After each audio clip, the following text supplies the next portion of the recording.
Oh, yes. I approved this right on the 16th of December. Yeah, at 7:57 a.m. Oh, now these inquisitorial courts searching out heresy seem the antithesis of due process and contrary to any conception of a defendant's rights, torture, secret accusations, and arbitrary procedure and justices seem the norm rather than the exception. Oh, now these judiciaries, yes, the procedural injustices. Oh, you know when you don't give me summons and I ask you to give it to me, right? And because I asked you what was it about, and you didn't know where I was at, and I was here, and the law actually says if any person has knowledge of the case, they can be subpoenaed. And you would have thought you would have volunteered the information that I wasn't in Brennan.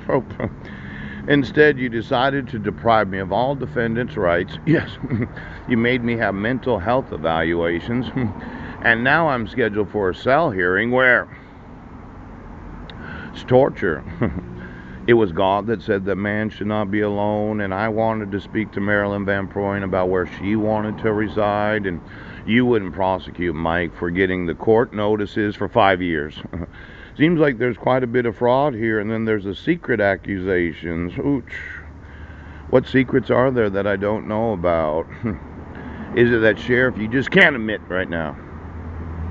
You're going to make it worse. Now, I put this as revised, yes, reviewed, on the role of torture in the judicial process. See Matthias Schmackel, Amashiach, and so on and so forth. There's this concept of you using restoration laws to torture American citizens without any evidence that I was in that city. Yes, having the evidence that I emailed approximately 2,000 to 3,000 individuals that day. Pooch! I could have called all of them as witnesses if you had given me actual personal service. And then there's this concept of the criminal complaint being heard by a magistrate.